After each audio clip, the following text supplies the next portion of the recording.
Magnus was chosen as one of Time magazine's 100 most influential people in the world. Garry Kasparov writes that if Carlsen can rekindle the world's fascination with the royal game, we will soon be living in the Carlsen era. I am pleased to have Magnus Carlsen at this table. Welcome. Thank you. It's good to have you here. Somebody brought this in, and we will maybe have you show us something. But more importantly, I think it is that, why do you think you are so good? What is it about you? What is it about your experience? What is it about your game? I really, really wish I knew. Maybe I will in, 20, 30 years when I'm older and wiser. Right now, I know that, I've spent a lot of time on chess, obviously, and I've developed a feeling for the game. I calculate well and so on, but there are also many others who put in the same hours, have the same dedication. So it's hard to say. But what I do know is that the game somehow comes naturally to me. You. Yeah. When did you discover that? I think pretty early on. I was spending a lot of time on chess, and somehow I kept improving at a high rate, while the other players at my age that I was competing against, you were beating all of them and moving ahead. Yes, exactly. And then it was always fun and while not effortless, nevertheless things were going well. Yeah. What is it about chess you love? It's hard to say. I do know that once I got into chess, I was really fascinated by the game, and I spent a lot of time on it simply because that's what I love to do. I don't know what it was about it. Yeah. I really don't know. But it is a great... What's interesting about chess is that you can go and quickly recall all the great games that have been played in the history of chess. Yeah, that's the great thing about chess, that there are other changing circumstances, but it's always the same. So we can always, although the possibilities are endless, you can always write it down, and the games will be preserved for eternity, both for learning and other. When you put purposes. Your hand on the piece. Yes. I mean, what do you feel? And as you think about the move you're about to make, I mean, does it feel more than just moving a piece of wood, or does it feel, in a sense, like you're a general in a battlefield, and you are making a strategic choice? Yeah, I mean, I don't know. I think one thing is you can really tell from whether players are professionals or not, by the way they move the pieces, by the way. Show me what a professional does. No, I mean before the game you would kind of adjust the pieces so that everything's in harmony. Yes. And that the pieces are more or less in the middle of the squares. Yeah. So look at that. Yours are so perfectly placed. Yes. Yeah. So you set this board. Yeah. So it's like when I move a piece, like I would, do it very quietly and put it right in the middle of the square. And of course, there's usually a plan with what I do, and I try to direct my pieces so that they work together in harmony. That's very important. Your best matches you can replay in your mind instantly? Yeah, more or less. More or less. And great games in which imposing champions have played against each other. I assume you can replay those as well. Yeah, I mean, I can. I might not remember every single move, but I'll remember, the critical positions and the general, the general feeling of the game, what happened there, and so on. There's a great hope in you that, as Kasparov has suggested, that somehow you carry the possibility of igniting a new interest in chess. Do you feel that? I don't know, but I think it's a very exciting prospect because I mean I wasn't around for the Bobby Fischer era, but boy, it was intense. Yeah, I mean, if I could, be part of something, even remotely similar to that, that would be great. So what I'm trying to do is just play well and try to inspire people as much as I can. The Guardian said about you, his style is harmonious, uniquely versatile, and backed up by a fierce will to win. That resonates with you? I've always been competitive. And I never liked losing. I never thought that losing is a natural part of the game, and I think that's the way it has to be if you want to be the best. And if it's a very tough opponent, and you say the word checkmate. Well, I won't actually say the word checkmate, but when you'll say check, and they will realize that's it. And you can see it in their face.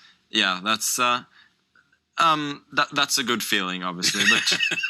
But I mean, for me, what's even more satisfying is the battle leading up to the point where you're gaining an advantage. You're the route to the advantage. Yes, and your opponent is spending a lot of time making faces.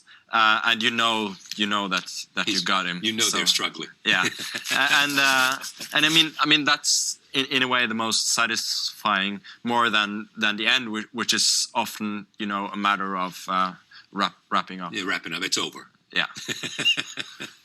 Now, what about this fact that some people call you the Mozart of chess? Creative, brilliant, young. That's master of all that he sees. I don't know. I think it's not the worst person to be compared to. No, that's sure. Pretty good. Yeah. And I think also Mozart had a very natural talent for what he was doing. Yeah. And like me, I think he practiced a lot from an early age. So and that's eventually that's what you do. You learn everything there is to learn, and then you start to invent yourself. Kasparov again said that you have a way of strangling your opponent. Yeah, as if. No, it's that's very satisfying to me when your plan is working. It might not be immediately decisive, but you're just piling up the threats. Yeah, you can feel it. Yeah, you can feel it, and that's the way I like to play, and that's the way I try to play. Here's what's interesting to me too. Your world is within these boundaries. Yes, this is where your world is. Well, that's what I do. Yeah. This is what you do. Yeah, and the question is, how long can you do it? Because you've said a very interesting thing. When you cannot play at a certain level, you will not want to play. I mean that's my feeling right now anyway. So I think that I will play until I start. I lose motivation, and that's very important to me. And I think if I come to a point where I feel that I cannot perform, at a very high level anymore, that won't be fun or interesting. Yeah, or anything. It will do something with motivation. Yeah, so. Do motivation. So, can you, and if you can, how, take the game to another level? Do you have the capacity to create moves to do things on a chessboard that have not been done before? I don't know. I mean, I have already done that. No, but I have the utmost respect for the masters of the past, and they've uncovered many of the secrets in chess. So I think for me, my main task is just to try and make slight improvements on that, to amass all the knowledge and try to all the time use that and improve a little bit. So I don't know yet if I'll be able to do something revolutionary about the game. But that would be a grand ambition, wouldn't it? It would, and it's not an ambition I have yet. As for now, I'm satisfied just trying to move it a little bit ahead in small steps, and I think that would be a great thing as well. How will you prepare for Anand? I don't know, because I think a lot of the things that I'm doing right now are working out. I think that's fair to say. Yes, so it is. I'll try not to just continue what you're doing and extend yeah, it. and make some small improvements, be a little bit sharper in the openings, be a little bit better physically prepared, be a little bit better at everything, and try also not to over focus on preparation. Just you'll know him, like everything about him. You'll know. You'll know when you're inside his head. Yeah. No, I mean, I think he will do. He will do the same. The only difference is that it won't be enough. He does not have enough to beat you. I mean, that's my belief that I can beat anyone, and otherwise there wouldn't be any point in me playing the match. You believe? How long will it take you to beat him? I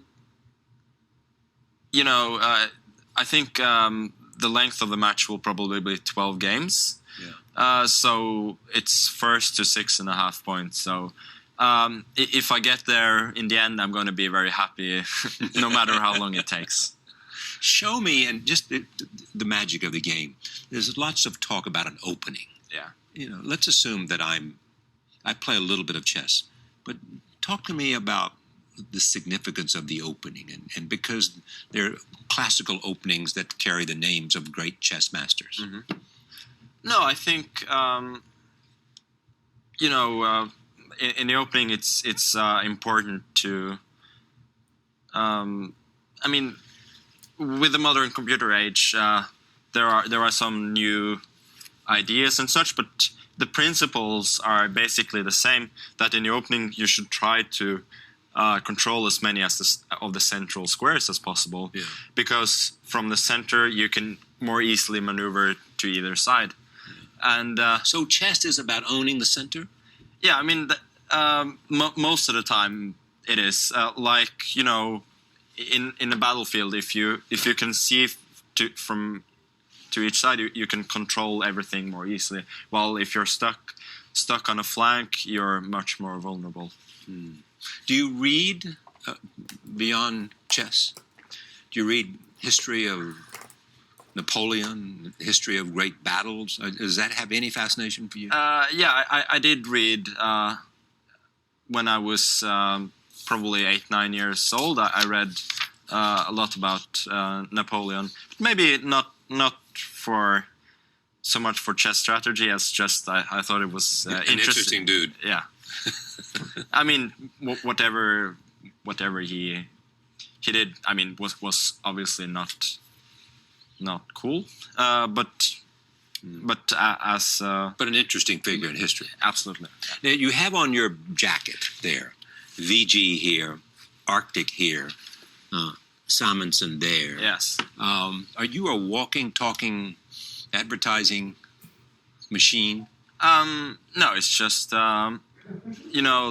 these are my sponsors, and I'm proud to be involved with them, and I think chess doesn't have that many corporate sponsors, and for there to be a good circuit of tournaments, world champions, and so on, we need corporate sponsors. So that's good. Yes. I mean, you really are carrying. I mean, the Carlsen era, in fact, will be here if, in fact, you are able to do all the things that people expect you to be able to do. So the idea of getting ready for a match, as confident as you are, do you play with? I mean, will Kasparov add to that preparation? Or has he already done what he can do to make you as good as you are? I mean, I will certainly ask Gary for advice, and actually I already have, and because he has such great experience, and because he's pretty good. And of course he's such a wonderful player as well. Yeah. So, but I asked you to name the greatest players in the world, and you didn't name him. No, but you asked me to as I saw it, to name the most naturally talented players. Okay, fair enough. That's a very nice. One for you. For the greatest players of all time, there's no doubt in my mind that Gary is the best. But he had, the unique combination. He had a lot of talent, but he also worked extremely hard all his life, and he probably still works more on chess than and now he's got a political career yes, but he still he still loves the game. He still has it. It's been a few years since I've played with him, but I can tell you that 5 years after he retired, he was still damn strong. So at what point could you take him? 1 year after he retired, 2 years after he retired, before he retired? I don't know. I think me right now and Gary at his peak, that would be an immensely interesting match. Yeah, that would be. I mean so that would be it. That would be it, wouldn't it? The greatest player in the world, which you've said he was. Yeah. Just I asked you, and you said others had more natural ability. I'm not sure what you meant by that, but creative. But you, you what you would like to. I mean, that would be to think in your head about, him at his best and me at my best. That would be some match. Yeah, and it would also be a clash of style, because him at his best, he was so, he was not a strangling type of player. he was what then? He was the knockout kind of guy. So explain the difference in that, because you obviously know it. Yeah, it's more like I try to wear my opponents down, gradually rob them of any active play, and win eventually. It's a slow death, isn't it? Yeah, and he could do that as well, obviously, but he was so strong in the opening, and he played so aggressively and with such power that his opponents often crumbled much before a slow death started to become an issue. So why don't you adopt his style? Because we have different kinds of chess talent, I think. Talent? Yeah. So how would you characterize the difference in the talent? No, it's like... The talent. I mean, not the results, but the talent. No, it's just that I have a great talent naturally for what you might call positional chess, and he for more attacking, aggressive chess. And I mean, again, I think we both can do a bit of both, but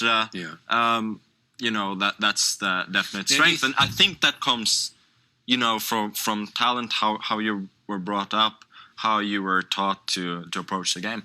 And do you believe that it has anything to do with the fact that you're from Norway and he's from Russia? It might. Or it might have someone who taught you early too, Mike. Yeah. So I mean, but it's also with his character that's the way. Yeah, he's not a shrinking violet, as they say. No. But every champion has to have confidence. You have to look at the board. I mean, I'm putting words in your mouth, but it seems to me they come to define you. You got to look at the board, as you said about Anand. I'm going to take you down. This is going to happen. Yeah, but that's the way it is. I think you need to be absolutely confident, and I think it's always better to be overly confident than pessimistic, because I realize sometimes after games that I was actually way too confident here. I was way too optimistic. But if you're not optimistic, if you're not looking for your chances, you're gonna miss opportunities. I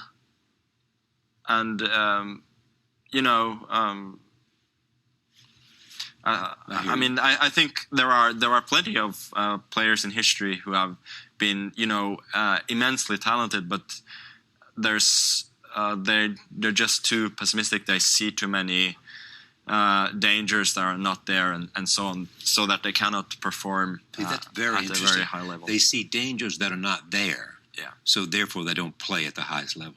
Yeah. No, it's just it's amazing.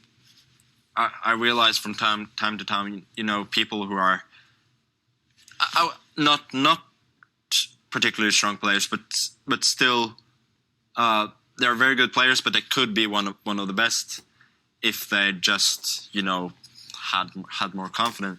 And when I'm analyzing with them, when I'm looking at chess, I realize they're they know everything about the game, but nevertheless they cannot play. There's a missing thing. Yeah.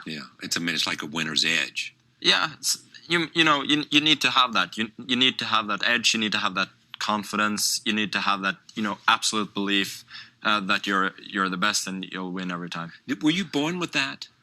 I don't know. Yeah. Oh, you're born with something so that when you learn chess, those two things merged. They came together. This confidence, and once you had the skills, the confidence served your skill, and your skills served your confidence. Yeah, but it didn't come immediately for me. So, what age did it come? I think it only came a few years ago. Yeah.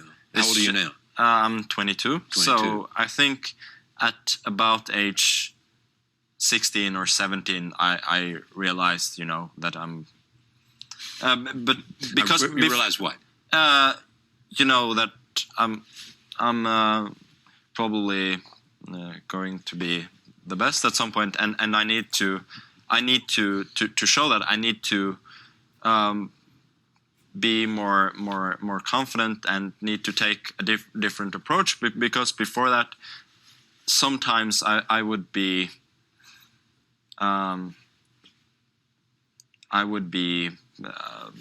too pessimistic, like I was describing the other people. Yeah. And at first that was that change in approach was a total disaster, because I would lose several games because I would constantly overestimate my chances and so on. But eventually that became a good thing, because when my playing strength caught up to my optimism. Yes, exactly. That's well said. Then that was it. Yeah. That was it. Yeah. I mean, I love the idea that at 16, you knew that you were going to be the world champion. I didn't know, but I had a good idea. Yeah. Well, because you were beating everybody, or because you just.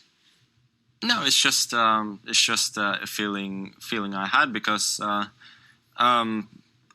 before that I was always surprised at how far I was going, and then at that point I realized that now it's time to.